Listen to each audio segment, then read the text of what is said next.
Hi, my name's Kiana and I'm from the Holistic Consulting, Transformational Coaching, and Education and Speaking industry. I've been studying holistic health and coaching for over 15 years now and have recently started to share the stage with some top inspirational speakers. I'm also a mum of four. The people that I work with are typically women who are in business or who are mums that are working and are just wanting to be able to find a bit of a balance between work and home life.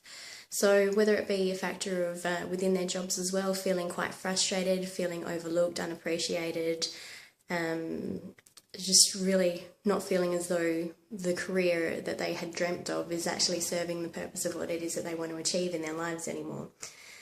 So a lot of the clients that I work with as a result of working with me experience quite dramatic weight change, greater intimacy, increased intuition, energy, better relationships, and then as a result of their better relationships, they also end up feeling supported with being who they truly are and live a life of purpose and passion, which is just awesome for the world. So more recently I had a few people that were asking a few questions that they wanted to have answered, and the first one that I had more recently the other week was, why is it that you do what you do?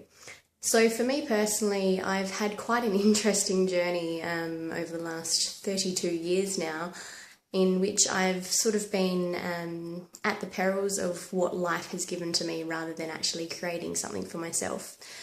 So I've had quite a few different experiences that could have quite easily knocked me off of my purpose or completely destroyed me, and I've decided to stay here and keep working towards the common goal of having a lot of happy people on this planet.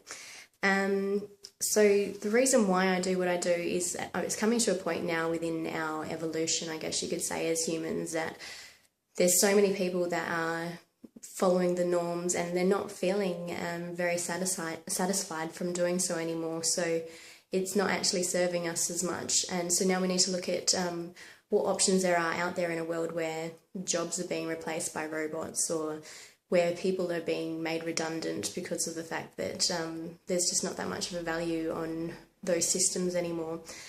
So I guess for me personally, it's that whole thing of I've always been able to see people for their potential rather than that which other people see. As a result of that, I've always been able to see something within you that's greater and deeper than what you may see for yourself, than what other people around you might see. And I love to work with people who around discovering their passions. So that for me is pretty good feeling. I also like giving people makeovers and doing house and business blessings and a whole heap of other stuff, but we'll talk about that another time. So the number one question that I got asked was more so about the concept of bad guys. So the question was, why do women keep going after the bad guys even after they've been burned so many times?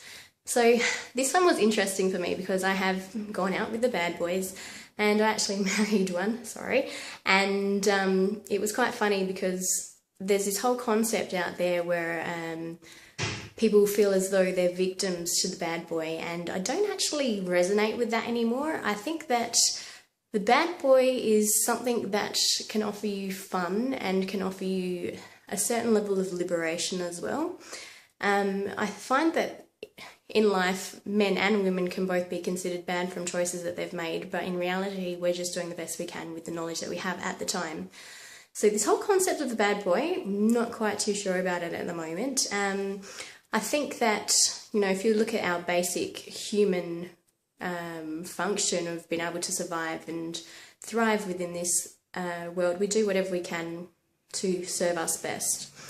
So when it comes to the bad guy, maybe sometimes they're not bad guys as such, and more so just people who are taking advantage of a situation to best serve them. And then I also look at it from the concept of the bad guy maybe even not being a bad guy so much as the female, which I know that I have personally done myself, getting caught up in that whole paradigm of getting attention for the negative association. So for me personally, when I was in a bad boy relationship, I found that quite a lot of the time I was able to get quite a lot of attention for the fact of being able to play the victim card and with that, just being able to stay stuck in that because I was getting some gratification from other people from having that bad boy relationship. Above and beyond that, the whole thing of, I don't actually think that if a situation is bad enough, a person will stay. I think that we always stay until we realise that the bad outweighs the good. And then the other question that I was asked is, why does a woman go back to the guy she knows is no good for her? Well, I think from my personal experience and the experiences that I've seen with clients have been quite different. It's quite a varying degree of reasons why people will go back to the bad guy. And for me personally, I can say that sometimes the intensity of passion and, like I said before, liberation that can come from being with the bad guy is actually outweighs any potential feelings of not being good enough or whatever else it can be underlying there. I've also spoken to one of my clients more recently, and her experience with the guy was that he was made a mistake, and it was that whole thing where she was then being supported through friends and family and whatever else to focus on that one mistake that he had made, which was not actually giving her what she wanted with her partner, which was to have a happy relationship. So I suggested to her for a week to just sit with it and let it go. And the only thing she had as a guide was to not say one bad word about her partner for that whole week. So every single time anybody asked her about her partner, I said to her that she had to say something positive, reinforce the positive, and just stay focused on not bitching about him and not getting the attention for the negative outcomes, because it wasn't actually giving her what she wanted ultimately. So I don't think females do actually go back when she knows that he's no good. I think they're always hopeful. I think that there's sometimes just maybe a little bit of a shift that's required for them as well. And the last question that I was asked was, as a mum of 4, how do you go about creating a social life?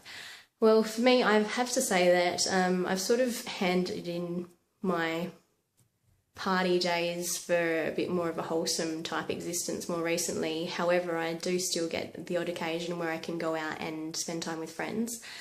I guess I've been quite lucky in that all 4 of my children's dad is quite supportive of where I'm at with my life and where I'm going and where I'm heading with it. And as a result of that, knows that I'm not the sort of person to go out and randomly hook up with some person, because that's not where I'm at energetically. I'd much prefer to meet somebody, get to know somebody, and see where things go, rather than actually playing into any stereotypes of the single mum with 4 children going out and trying to get some approval or whatever from people out there. I think I've sort of transcended past that, thankfully. And so for me, if you're a single mum or a mum even that's looking for some options in regards to how you can get out on the weekend or spend some more time with your friends, just one of the saving graces I've had has been family daycare. I do recommend family daycare to lots of people just for the sake of being able to have a night off every now and again. Doesn't make you a bad person for connecting to yourself. You're still human, you're still a woman, you still have needs, you still have desires, you still deserve to be fun and have fun.